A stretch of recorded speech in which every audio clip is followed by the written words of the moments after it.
कहानी शुरू होती है एक बहुत पुरानी धूल भरी किताब से। उस किताब का नाम है एल डोराडो। यह किताब भारत के इतिहास के उस हिस्से का सच बताती है जिसे कई बड़े नेता, माफिया और शक्तिशाली लोग दुनिया से छुपाना चाहते हैं। इस किताब के लेखक है आनंद इनगरगी। सरकार इस किताब को बैन कर देती है क्योंकि इसमें केजीएफ और एक आदमी की ऐसी कहानी लिखी है जिसका असर पूरे देश की सत्ता पर पड़ सकता है। लेकिन एक न्यूज चैनल आनंद को बुलाता है और कहता है आप वह सच बोलिए जिसे सरकार छुपाना चाहती है। आनंद किताब खोलता है और वहीं से असली कहानी शुरू होती है। एक लड़के की कहानी जो सबसे गरीब जगह पैदा हुआ लेकिन दुनिया का सबसे ताकतवर आदमी बनने की कसम खा चुका था। उसका नाम था रॉकी। 1950 के आसपास मुंबई की सबसे गंदी और खतरनाक झुग्गियों में एक बच्चा पैदा होता है। उसकी माँ बेहद गरीब, बीमार और अकेली थी। वो अपने बेटे को देखकर हमेशा यही कहती, तू दुनिया का सबसे ताकतवर आदमी बनना ताकि कोई हमारी गरीबी का मजाक न उड़ा सके। यह बात रॉकी के दिल में गहराई से बैठ जाती है। वो अपनी माँ से बहुत प्यार करता था लेकिन गरीबी इतनी ज्यादा थी कि कई दिनों तक खाने को भी कुछ नहीं मिलता। माँ की बीमारी बढ़ती गई और दवाई के पैसे नहीं थे। रॉकी अपनी माँ की लाश के सामने खड़ा रहता लेकिन रोता नहीं। उसकी आंखों में रोने की जगह आग है। माँ का वादा दुनिया का सबसे ताकतवर आदमी बनना,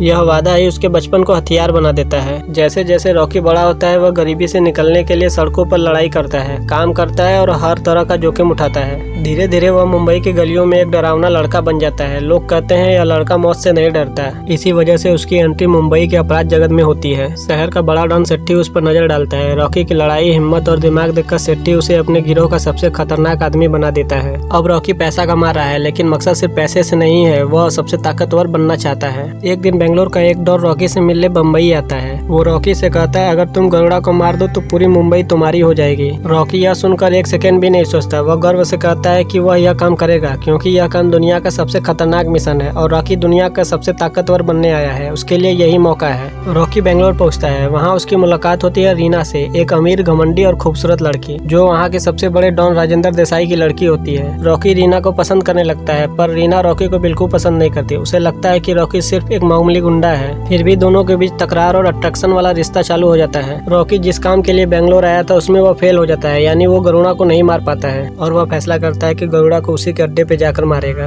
अब कहानी शिफ्ट होती है और यहाँ हम देखते हैं कितने बड़े नेता और माफिया एक ऐसे रहस्यमयी स्थान पर निर्भर है जिसका नाम नाराची होता है, जहाँ से भारत का सबसे ज्यादा सोना निकलता है। कोलार गोल्ड फील्ड यानी केजीएफ। केजीएफ एक सोने का खान है लेकिन असल में यह एक नरक है। हजारों मजदूरों को हथियारबंद लोग गुलाम बनाकर जमीन के नीचे सोना निकलवाते हैं। इस जगह पे राज करता है गरुड़ा जो अत्याचारी, निर्भयी और राक्षस जैसा आदमी है। कहते हैं केजीएफ में गरुड़ा का एक आदेश होता है और हजारों लोग बिना आवाज किए मर जाते हैं। आखिरकार रॉकी मजदूर बनकर केजीएफ के अंदर पहुंच जाता है। केजीएफ का दृश्य किसी हॉरर दुनिया जैसा है। धुआं, जंजीरें, खून, मजदूरों की चीखें, भूख और मौत। मजदूरों को कोड़ों से मारा जाता है। भागने वाले को गोली मारकर खदान में फेंक दिया जाता है। केजीएफ में रॉकी धीरे धीरे मजदूरों का साथी बन जाता है और वह बच्चों से उस जगह की जानकारी लेता है। वह रात भर मजदूरों से मिलकर गार्ड्स की दिनचर्या नोट करके नीचे के रास्तों का नक्शा बनाता है। सब सोचते हैं कि गरुड़ा को कोई नहीं मार सकता लेकिन रॉकी मन ही मन कहता है असंभव वही है जो अब तक हुआ नहीं। गरुड़ा हर साल एक बलि समारोह करता है जहाँ वह मजदूरों को सबके सामने मारता है ताकि डर बना रहे।